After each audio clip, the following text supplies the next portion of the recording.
Welcome to Community Convener, the official podcast of the Henry County Chamber of Commerce. My name is Joseph Henning, President and CEO of the Chamber, and I'll be your host. Welcome to our 6th episode. This podcast is all about bringing you the people, programs, and progress driving business growth and community connections right here in Henry County. Kicking things off with this packed episode, we feature EchoPark Speedway and the Quaker State 400 available at Walmart. We spotlight some of our incredible members and volunteers and share can't-miss upcoming events and news. And of course, we have the updates from the Henry Reporter. So grab a coffee and let's dive in. Well, Brandon, welcome back. We're going to do the catalytic conversation today, and this is usually the longer segment that we feature as part of our podcast. And so, when we scheduled this, we thought we were going to talk to you about the race, but last week you had some pretty exciting news that you dropped on the community. Yeah, absolutely. It's been a well-kept secret for us for about 60 days now, but we were excited to announce last week that we've got a naming rights partner, and Atlanta Motor Speedway will now be EchoPark Speedway. Wow. And so something it's a huge deal for us. We're excited about it. It has given us an opportunity to kind of reboot. We've painted everything. We've got new signage, and when the fans arrive for the Quaker State 400 available at Walmart, they're going to see a brand new speedway, and that's going to be EchoPark Speedway. Wow. Well, congratulations. Well, thank you very much. At least for the next several years, the fans will probably take a little bit of adjustment getting used to it, but it's something that it's good for the sport. It's good for Speedway Motorsports. It's good for Atlanta, and hopefully it'll be good for the community. Yeah. No, that's great. I think that that is a great opportunity, and I think that looking at the opportunity, not just necessarily the renaming, but also the ability to kind of give it a facelift. But I can selfishly say that I'm kind of glad that Atlanta's not in that name anymore, since everybody forgets that they're in Henry County when they go to Atlanta Motor Speedway. Yeah, no doubt. It's funny you should mention that. We've talked about the name of the Speedway for quite some time, and does it denote truly where we are? Do we call it Georgia Motor Speedway? Do we call it Henry County Speedway? EchoPark Speedway has a very nice ring to it to me. Takes care of it. Echo is every car, happy owner, and that kind of denotes what we are too. We want every customer to be happy and have a great experience so that they'll want to come back. So it's a great partnership that we look forward to being a long-term boost for us, a long-term boost for the EchoPark brand, and hopefully the community will embrace it, and who knows, maybe there'll be some of those happy owners. Well, I think that's it. I definitely think that, when we talked a couple of episodes ago and got to know you, we talked about the community involvement you all have. Today, I'd like to kind of look at the economic development engine that you all are. And you've got race weekend coming up real fast, a Saturday night race. What can fans expect? The first Saturday night race in EchoPark Speedway history. We've had some Sunday night races. But we heard from our fans loud and clear that they like night racing. We know that Saturday night is better than Sunday night.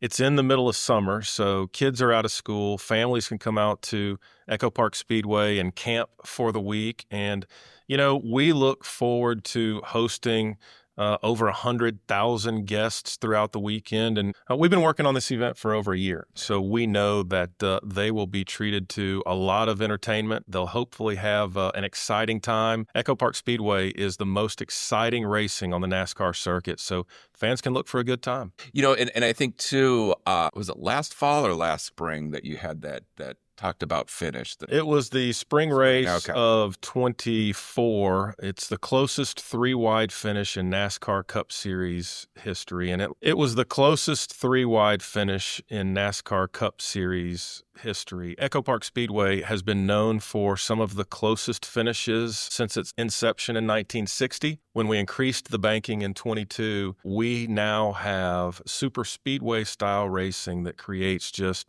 an electric atmosphere for the fans. And to be able to put that on Saturday night, we're excited about it. Yeah. It's hard to believe, as we sit here in early June, we're just a couple weeks away. Yeah. I think I'm excited. I have really grown to love NASCAR racing, and I grew up with an uncle that raced, locally, and that started on go-karts and went into cars and that. But at that age, I had other things that I wanted to do, and so I didn't really pay attention. But now I can, and it's really exciting. Can you walk us through? I know you when you're out there, you are on the go that entire time. And I know it's not just starting there at 10 o'clock in the morning on race day, but what kind of goes into the day of racing? Well, it's a million moving parts. Just to give you an idea, we have 53 full-time employees on a daily basis at EchoPark Speedway. NASCAR race weekend, we turn into about 3,500 employees. We're one of the largest cities in the state of Georgia on race weekend. So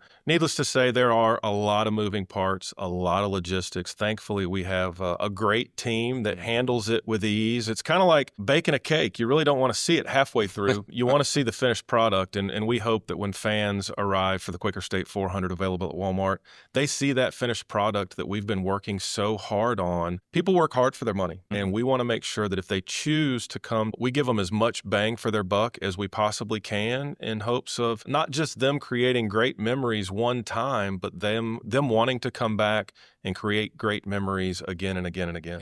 Yeah, I think there's quite a precision that you have on race day. I mean, you've got time to the minute. Yeah, it's what we do. We time everything out actually to the second. As it relates to the race itself, we do time everything out to the minute, whether it's the fan zone schedule or the track access pass schedule or the driver's meeting schedule or even my schedule throughout the day. There's a lot of places that I need to be. There's a lot of people that I want to see. For me, it's really about customer service. I want to make sure that everybody that comes out to EchoPark Speedway has a great time, and it means a lot to me to see the fans. I interact with a lot of people on race day, but the most rewarding conversations that I have are with the fans that come from all over the United States and tell me about their great experiences. And when you find one that doesn't have such a great experience, it's just an opportunity for us to get better for next time. Absolutely. That's a great way to look at it. I can hear it, Brandon, when you talk about EchoPark Speedway and that, but you have been involved there, intern there, am I correct? I did. I started an internship there in March of 1995, so this marks 30 years for me. Wow. What keeps you there? It's a great question. I don't have to drive into Atlanta every day, so I'm blessed to be able to take back roads to work, but it's the people. It's the team that's there. It's the guests and the fans that I see every event that we have. I am a people person. I want to make sure that people are given the best possible product for the money they spend. And again, I want to sell again. And when you sell again and again and again, you get to know the people. Yeah. And when you get to know the people, you build relationships. And when you're able to build relationships, everything just is better. Yeah. And so I've been able to develop great relationships within the industry. I've been able to develop great relationships with our fans. And so it really makes it easy for me to want to stay there. And, I am the epitome of getting to do something different just about every day. We'll have over 300 event days this year with over 2,000 different events. So it's always a moving target, but that's what makes it fun. And I know we're here to talk about race day, and I'm going to get back to that. But when we talked a couple episodes ago, and you mentioned the 300 number, and we talked a bit about the high school graduations, but I bet they're shocked, number one, to hear that there's 300 days of programming going on out there, because really they only notice the traffic on the two race weekends. But what are some of the bigger things that you guys have done out at the Speedway? We stay busy throughout the entire year. Our track rental portfolio is as robust as it's ever been. Since the Ambetter Health 400 in February, we have had Import Alliance, Atlanta Truck Invasion, Streetcar Takeover, Fuel Fest, Feld Entertainment Monster Jam. We built the longest, fastest Monster Jam track that they race on all year long. As we talked about the Henry High School graduations, we just got done with the Spring Fair a couple of weeks ago. Mm-hmm. We've got events every weekend leading up to the Cup race in June. And then the weekend following that, we've partnered with Henry County government, and we have a massive community fireworks show. There's something going on all the time. And you're right. I used to get asked a lot, what do y'all do the rest of the year? I think the word's getting out that we are a major event facility, whether it's a paid event or just something we're doing for the community. But people are quite surprised still to learn just how many days we are rented a year and how many events are within those days. If you think about it, we are truly, for lack of a better term, an economic engine as it relates to the South Metro region. Absolutely. I think a couple episodes back when Laura was talking to us about the destination marketing and that, and I know we talked a bit about the Speedway and its impact on the economic development within here and Henry, and you guys. Your weekends touch on hotel and accommodations. You've got the restaurants and retail. Even if they're camping, they're running into Walmart or wherever so they can get what they need each time. And so, I think you probably, I would say, are probably at the top of that list. Yeah, and to me, while we do celebrate our larger events and while we do think about race weekends as our largest events and the economic impact that it has on not just Henry County, but the entire state,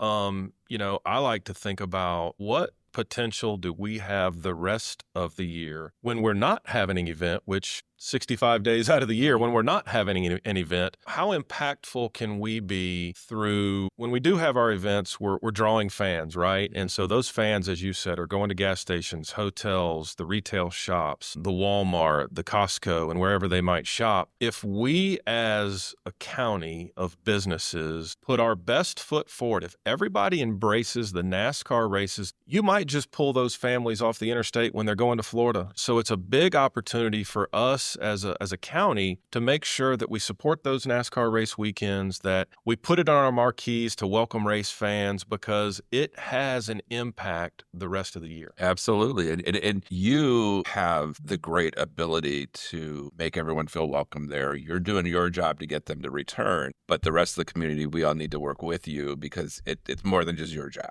Well, for people that talk to me on a regular basis, and we have a phenomenal relationship with the county government and as well here at the chamber, and anybody who hears me talk, hears me get on my soapbox about just that. If the businesses in our community just do a little bit more race weekend, make sure the floors are clean, make sure the shelves are stocked, make sure that they are a welcoming force to those guests that come to Henry County, again, they will come back. When we travel, we tend to stop at the same exit. Oh, yeah. We tend to stay at the same places. And so when families are traveling up or down 75, if we put our best foot forward when we know they're here, maybe they'll come back when we're least expecting them. Absolutely. One last question for you.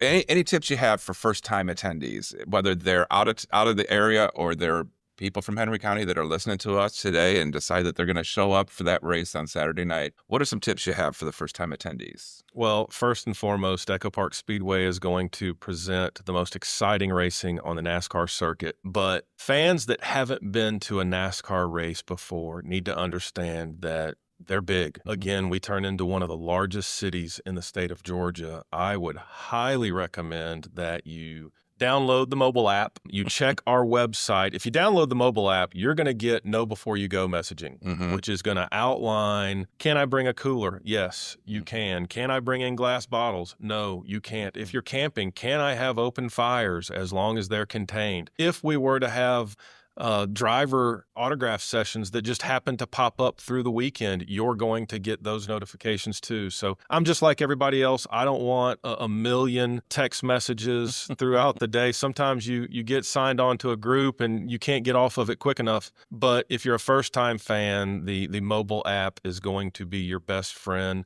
Take a little bit of time and research the facility. One thing that I would tell you from an ingress and egress standpoint, we're going to park you in a parking lot based on the direction you came, and we're going to send you back out that same direction. So you don't even really have to think about where you're going to park. We're going to do that for you. But yeah, it's be ready for a big day. It's going to be exciting. And listen, even if NASCAR is not on your bucket list, this is so much more of a event experience experience. We'll have sea lions in the fan zone, for goodness sakes. We've got the canine stars. Who doesn't like animals? I want to make sure we infiltrate our fan zone with a bunch of different animals because people love animals, and there's so much to do and see at a NASCAR race. We'll have mechanical bulls. We'll have fireworks shows. We'll have things going on throughout the entire weekend to make sure that, again, if you choose to come to EchoPark Speedway, you're going to get as much or more bang for your buck than you bargained for. I appreciate that because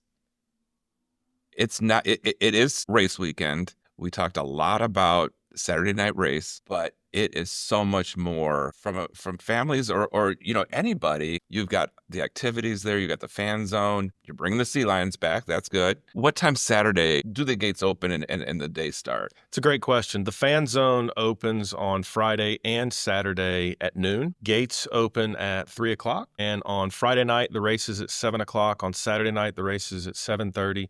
Kids are absolutely free on Friday night. Kids are only $10 on Saturday night. For the top level of racing in NASCAR, kids are only $10. You can bring your cooler. I like to think that we're cheaper than a matinee movie. And listen, that's all part of it. I want to make sure that anybody who wants to come to a NASCAR race can find a price point that's right for them and their family. You can go to EchoParkSpeedway.com and check it out, but it's just part of making sure we check every box possible. If you're a family and you want to ride your bike on the track, you can do that. If you want to drive your car on the track, you can do that. If you want to play cornhole or bocce ball in the family campground, you can do that. If you're the group of people that wants to throw caution to the wind and have a fun week, you can do that as well on mechanical bulls, laser light shows, fireworks shows. Again, we try to make sure that we create an environment that has something for everybody so that you'll want to come back. Maybe you'll want to tell your friends and bring them back as well, but it's all part of what we do.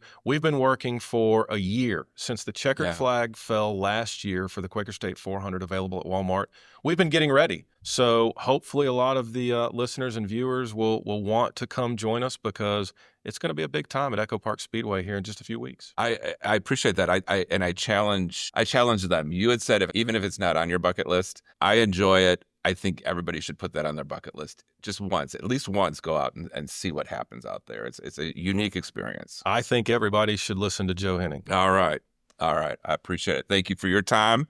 Look forward to seeing you out there at the race. Yeah, absolutely. Thank you for having me and look forward to doing it again soon. Absolutely. This episode's elite member highlight is Chairman Circle member Snapping Shoals EMC. Snapping Shoals EMC has been serving the area for more than 80 years, and during that time has built a strong reputation for providing reliable power and excellent customer service. Their roots go back to the 1930s and the early days of America's rural electrification. In those days, just trying to bring power to rural areas was a major undertaking. Today, Snapping Shoals serves some of the fastest growing areas in our nation, and most of their once rural service territory is now part of Metro Atlanta. The co-op currently provides electricity to approximately 100,000 homes, businesses, and other facilities in an 8-county area that includes large portions of Newton, Henry, and Rockdale counties, as well as parts of DeKalb, Butts, Walton, Jasper, and Morgan counties. Thank you, Snapping Shoals EMC, for your continued support of and commitment to the Chamber and its economic and community development initiatives.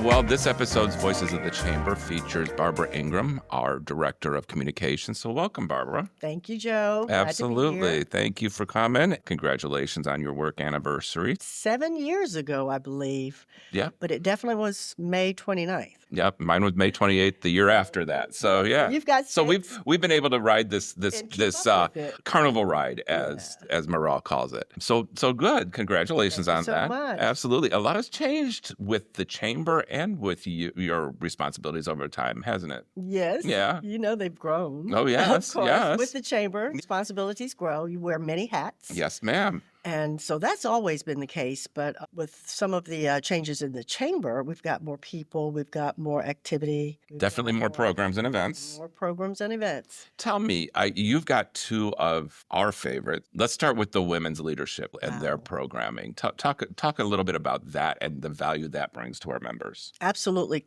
Because that's a good one because I can go all the way back to the beginning. Mm-hmm. When I started working here, the EO had just created the Women's Leadership Council. So I started working on May 29, and Dodie Kaysen, who is full circle. She is chair again. She was the chair for the Women's Leadership Council. And one of the reasons that the council was created was to break out and create an event that became known as the Women's Empowerment Summit. So the very first one was held in 2019. Dodie and I worked on it tirelessly until we presented to the chamber and to the community the very first annual Women's Empowerment Summit. And with that very first one, we asked and was granted the opportunity to introduce scholarships for young women. So we gave away in 2019 the first of now 14 scholarships. That's amazing. The very first two were given away at that very first event in 2019. So the 8th annual will be next year in March. It always falls during the Women's History Month.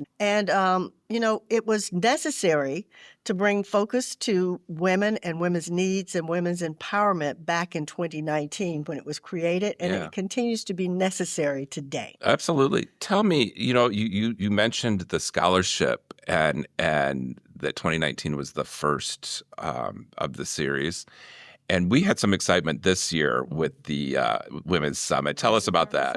So the idea of all of these women having received all these scholarships and keeping track of them. 14 now. But some of them come back and say hello. They send us a card here and there. And one of them that I actually ran into a couple of years ago, she was working in one of the entry-level positions for John Ossoff, the new senator, and had completed her degree at University of Georgia as she set out when she left the chamber. She actually did an internship here before she went to University of Georgia after having won the scholarship. And then I ran into her at Ossoff, but then we wanted to put on stage this year a contrast of older seasoned diversity, professional women with up and coming. And what will be their questions to a professional who'd been in this game, in this business for some while, and whose name came up but Kelly Cruz. And so we tracked her down. We actually had her phone number from years ago, and it was amazing to get her in and put her on stage. It was a really great moment, not just for the chamber, but for those that had been with us since 2019 and attending the program and knew the progress, and to have been able to bring back one of the first scholarship winners. That was a nice thing. Let's transition over to the second one. We think we love it. We'll know next month. Okay. We do love it. Yes, we do. We do because we think that the concept behind it is very valid, and it focuses on businesses that are thriving, and it brings out what are they doing best and what is working for them, and showcases those perspectives. Primarily around organizational culture. Exactly. And so why do we want the 250 people to show up for this event, and what are they going to get from it? What is the takeaway for their business? Well, let me mention that the team that's been working on this, Judy McMurtry, is the chair of the Engagement and Inclusion Committee, which we love that committee. It meets monthly. And also one of our board members, Christy Chuney, has been working on this event. We're calling it Innovation Summit this year, but it is our third. And the reason that businesses want to be in the room is what I was just saying, that we're showcasing some of the most successful small as well as large businesses in this county and in this region, and some of the professionals who work at large corporations who enable businesses to have a healthy culture. So my question is if I am attending this, what is the takeaway that I get from my organization? Why do I need to be interested in this? Well, you'll see how a culture is built, how it's shaped, what the components of having a healthy culture. Now, we've said, and we agree, that healthy cultures are thriving businesses. How do you take away on June 18 what you can take back to your organization to take a look at your culture, see if you need to tweak your culture? Is it working best for you to enable your bottom line to be optimized and maximized? And so we want you to come to see where you are. You will get a blueprint while you're there to work through, maybe check some boxes, make some notes, recognize some things about your organization that you might want to tweak that you may not have thought of. Right. What are some of the KPIs that they would be looking at that they might address? What is the benefit, the bottom line benefit? Well, we all talk about productivity. That's one of the KPIs that is going to be impacted by a healthy culture. So if you want to boost your productivity, engage your employees so you're not getting high turnover. Thank you. Your employees we just label it engagement, but that covers a lot of ground. Do they come to work on time? Do they like being at work? Do they stay with your organization? Do you have a revolving door for employees? That's one of the KPIs that you can look to improve. Well, and I think, too, the benefit to that, number one, you don't have the revolving door. But if for some reason somebody retires or moves and you do have to fill that position, you now become a workplace of choice because people want to work there. Absolutely. And it's a lot easier to recruit. Absolutely. Yeah. So that's one of the things that I guess you could call a KPI. It's a good work environment, and people want to work there. And so it becomes a great, big, well-oiled machine. It's a family. It's all of those qualities that make your organization hum. Wonderful. Well, that's great. And Truist, I believe, is a sponsor. Truist is the presenting sponsor, but we're very grateful also for all that they've done. But Georgia Power, Children's Healthcare of Atlanta, they've all come on board in a big way because they are some of the companies that you want to look at when you talk about a company that's healthy and thriving. And I think one of the things that we've introduced with this Innovation Summit that's new to us is the lightning talks. Can you tell us a little bit about what that looks like and why those are so engaging? Well, it was your idea. Well, no, I'm He's the boss. Got to give credit where credit is due. Listen, we thank you for that because it was such a sensational idea to have what you called, and we couldn't come up with a better name for it. So it stuck. The lightning talks are about 5, no longer than 7 minutes long, and we're going to interject those at key places in the conference. And these are individuals who have stood out with a story for one reason or another about their organization. I appreciate you all taking that and running with it because I think the benefit that this brings is we were able to bring in healthcare and service industry and not-for-profit and hotel accommodations and a whole diverse area that we couldn't necessarily bring in if we had the strict program. Right. And so this gives some interjection. And so it literally means that there is something there for everybody, no matter what industry they're in, no matter what size of employee group they have, any of that, we have something that they're going to be able to take away from that day. I think that as Morel and I have had conversations on the podcast in the past about business leadership in the community and setting Henry County apart. I believe that your Innovation Summit this year is definitely one of those tools that we have in the resource kit that makes it so that Henry County becomes stronger and we know how we're growing and we have a positive culture as we grow. Yeah, I think it's going to be a beacon for other businesses in the region that what we're doing here in Henry County and that we're stepping up and showcasing the good part, the valuable part of organizations that are well run. And why is that? Because they embrace cultures, healthy cultures. They embrace inclusion. And it's something that we can all build from. Exactly. Yeah. So I appreciate that. I appreciate your time today. This has been a great conversation, and we'll have you back. Definitely closer to the Women's Empowerment Summit, but maybe even before that. Yes. Yeah. Because, we have the Coffee Hour series coming up. Okay. Well, we look forward to hearing more about that once that's ready. Look forward to talking to you about that. Thank you. Thank you, Barbara. And we'll be right back after this message.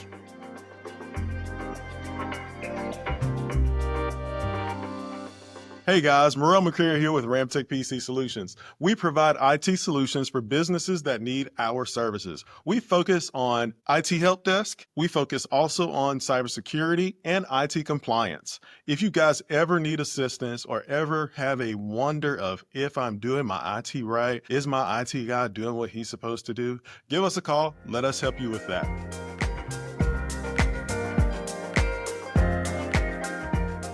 And welcome back. Here are the upcoming events. On June 10th, Coffee and Collaboration features your business elevator pitch at the Business Resource Center. Join us from 8 a.m. to 9:30 a.m. for our monthly Coffee and Collaboration for the opportunity to present your elevator pitch and share insights about your business successes. On June 10th, we also have Business 201, the Chase Bank Small Business Workshop Series, from 10 a.m. to 11:30 a.m. at the Business Resource Center. If you're ready to take your business to the next level, join us for this engaging and informative 4-part series designed to equip you with the insights, tools, and strategies every small business owner needs to succeed. Then on June 12th, join us for our monthly Lunch with a Leader from 11 a.m. to 1 p.m. in the Hutchins Room to hear firsthand from Commissioner Rivera Holmes about her vision for Georgia's workforce and the initiatives she plans to implement to enhance job growth and economic prosperity across the state. Then on June 18th, join us for the Innovation Summit, Empowering Through Trust, Leadership, and Inclusion. From 8 a.m. to 2:30 p.m. at the Merle Manders Conference Center in Stockbridge, join over 280 businesses and entrepreneurial leaders to discover how fostering a strong, inclusive business culture plays a vital role in driving community and business success. On June 26th, join us for our next Leadership Lab for the Emerging Business Leader Program, Leading from Within. From 9 a.m. to 11 a.m. in the Hutchins Room, emerging leaders are invited to join us for an immersive leadership experience facilitated by EQ Growth Lab. Whether you are building your career, launching a business, or stepping into your first leadership role, this session is your chance to reset, refocus, and reconnect with the leader you are becoming. On June 26th, join us for Business After Hours at Fun Spot America, Atlanta. From 5:30 to 7 p.m., join us for an extraordinary evening of networking, great food, and a celebration of Fun Spot America Atlanta, a family-friendly amusement park featuring thrilling go-kart tracks, roller coasters, arcade games, and more. On July 15th, From Vision to Victory, Maxwell Strategic Planning with Judy McMurtry. Join us from 11:30 to 1 in the Business Resource Center, where we wrap up our From Vision to Victory series with a dynamic hands-on session designed to align your vision with action. On July 21st and 22nd, join us for the Henry County Schools Educator Launch. This annual event, we encourage Chamber members to help welcome 600 new teachers to Henry County Schools by sponsoring or providing 600 items representing their businesses for teacher gift bags. We ask that you do not include glass, brochures, or flyers. And finally, on July 3rd, in our Business Resource Center, join us for Visibility is Profitability, featuring social media strategies for Henry County businesses to better understand social media when creating and scaling their businesses. Welcome, everybody. It is my pleasure to spend some time today with a good friend, major humanitarian, and area manager from Georgia Power, Mr. George Cruz. George, Thank welcome. you. It's a pleasure to be here. Hey, you're a great person too, Leonard. Thank you. I appreciate that. Yeah. So now you have been with Georgia Power for 24 years. Yes. Okay, roughly. Now, and you're the area manager now. Yes. Did you ever see yourself when this started being here this long, or see yourself as an area manager?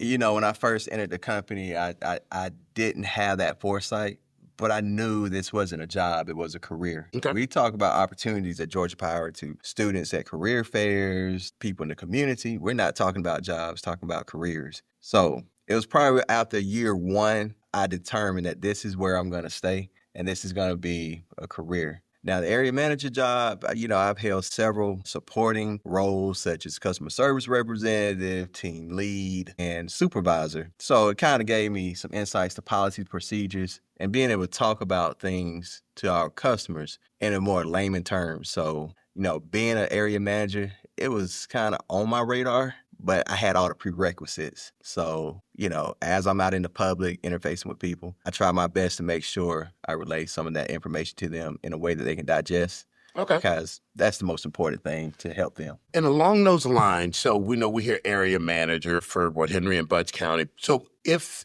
there's such a thing as a typical day, what's a typical day in the life of an area manager? The typical day, it's kind of hard to kind of gauge it. I mean, I may start out in the morning at the chamber at a board meeting and leave there and go visit one of my top customers in the county, Tanger Outlet, or, another customer, and just talk about different ways that we can make their business better, improve their situation. I might end up talking to the superintendent about the foundation, how Georgia Power can support them and some of their initiatives. So each day is different, but the bottom line is the customer is at the center of everything that we do. And one of my responsibilities and privileges is to make sure people understand that Georgia Power goes beyond the meter, right? We're in the communities. We're partnering with nonprofits. I'm having discussions with mayors and elected officials, just trying to make the community stronger, better, and support the chambers in all sorts of different ways. I like that. So Georgia Power is beyond the meter. So that's talking about what like an area manager does. Then you mentioned there when you were in that description, starting here at the chamber. So at this point now, you serve on the board? Yes, I serve on the board of directors.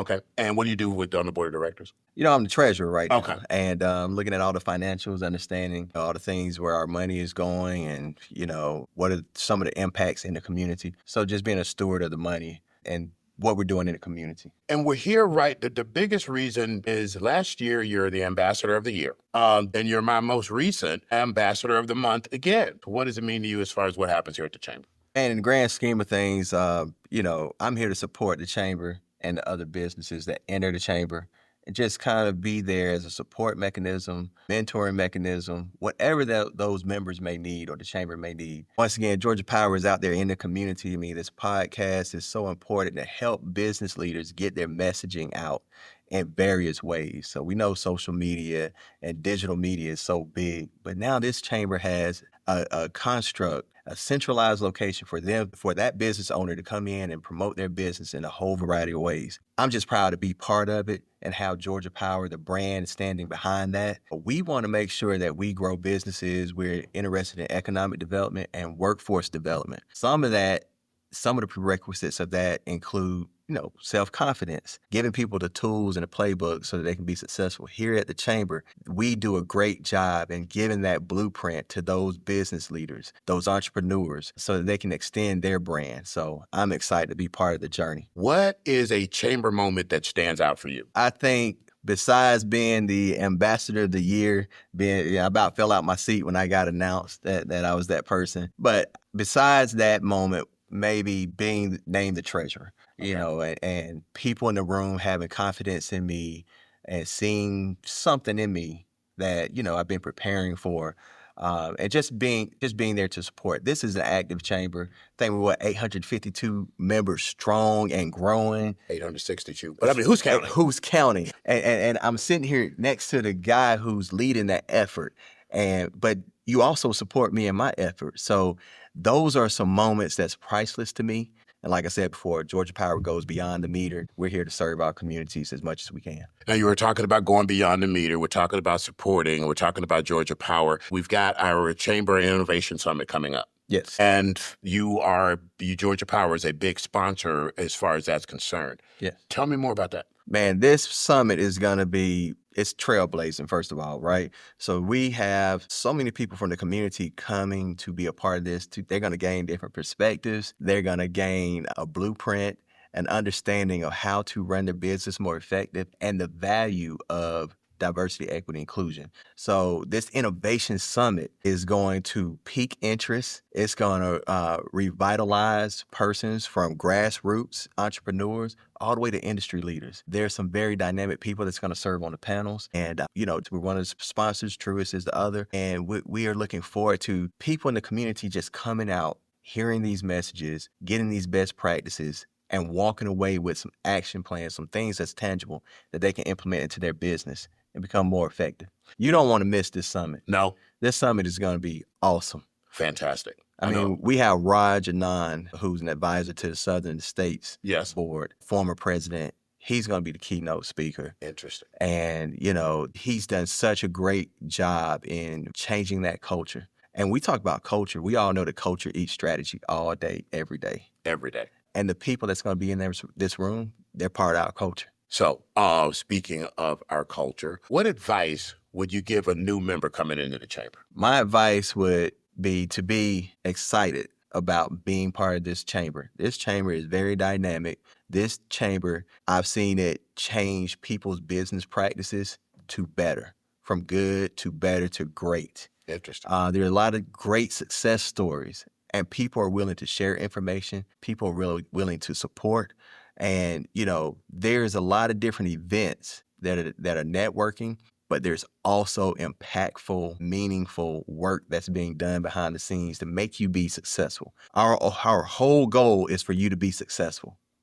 What's next for George Cruz? Man, I'm going to master this role and see what things take me. I love being in this community. I love interfacing with the people. I mean, I'm talking about from Relay for Life to going to Creekside Academy, talking to young students about careers and opportunities, creating pathways from K through 12 back to Southern Crescent. I love interfacing with the leaders in this community. And even just some of the grassroots entrepreneurs. I love having those conversations about how Georgia Power can make their business better can strengthen the community, can help that young man understand the value of a trade school or that young lady. We want to make sure we continue to grow the workforce and continue to inspire our residents, our customers. So I'm just glad to be here and be part of the journey. I'm just glad to have you be here and be a part of our journey and help us along the way and with what we do. I appreciate all of your energy, your humility. I try and keep up with you on social media as best I can. But George, thanks for being on the team and thanks for being here today. Man, thanks for having me, Leonard. My pleasure. Thank you. Hello, this is the Henry Reporter, sharing local news about Henry County since 2017. Let's take a look at the latest local news. The Locust Grove Council has awarded a construction contract for a new sidewalk along a portion of Grove Road. The new sidewalk will be between Peaksville Road and Jubilee Boulevard, connecting some local retail and shops options with the adjacent Jubilee subdivision. The Henry County Board of Commissioners held their biweekly meeting on Tuesday, June 3rd. The BOC awarded several SPLOST project contracts. The first of those contracts was for road resurfacing in Districts 1 and 5. The road resurfacing contract is the second of 3 major road resurfacing contracts, which Henry County intends to award this summer. Altogether, the 3 contracts total about $42 million in anticipated SPLOST 6 road resurfacing dollars. The Board of Commissioners will consider awarding the third and final of the 3 contracts later this month at their June 17th meeting. The Henry County Board of Commissioners has also awarded a design contract for the Keys Ferry Road Extension project. The Keys Ferry Road Extension will be a new road planned for the Ola community. It will connect Keys Ferry Road from State Route 81 to North Ola Road. That project is also part of SPLOST 6 in District 3. Next, the Henry County Board of Commissioners approved a contract for a new disc golf course, upgrading one of our local parks. The contract covers a new 18-hole disc golf course at Bud Kelly Park in Kellytown. The contract will be paid for using SPLOST 5 funding that was allocated for park improvements. Lastly, the Henry County Commissioners awarded a contract for a new roundabout in McDonough. The new roundabout will be located at Henry Parkway and Henry Parkway Connector. This intersection is near the county office and the new under-construction aquatic center. The roundabout will help serve traffic as well for the upcoming McDonough Parkway segment, which will then tie up to Georgia 20. The roundabout is a joint project between the county and city of McDonough and will cost about a little over $2.1 million to build. Be sure and visit our website, www.henryga.news, for all of the latest local news and events happening around our community. This has been the Henry Reporter.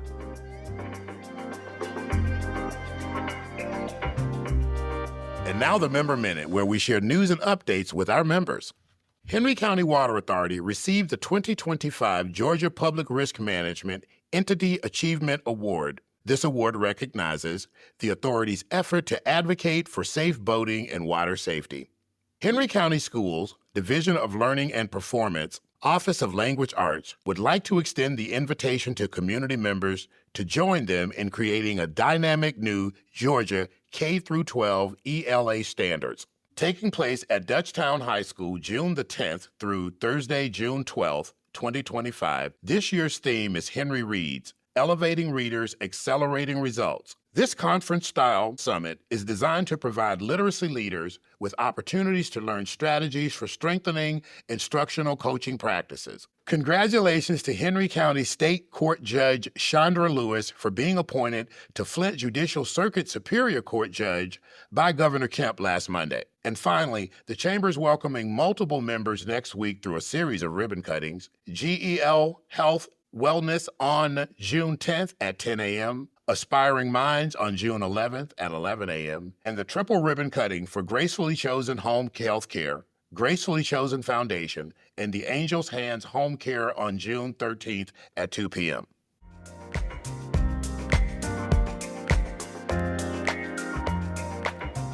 Hey guys, I'm Morel McCreary with Ramtech PC Solutions. Have you ever wondered if your business is compliant? Have you ever wondered if your current IT guy is doing what he says he's going to do for your business? If you have questions like that, don't hesitate. Please call me at 678-999-2172 and we can check and make sure that you have the support, compliance, and cybersecurity that you need.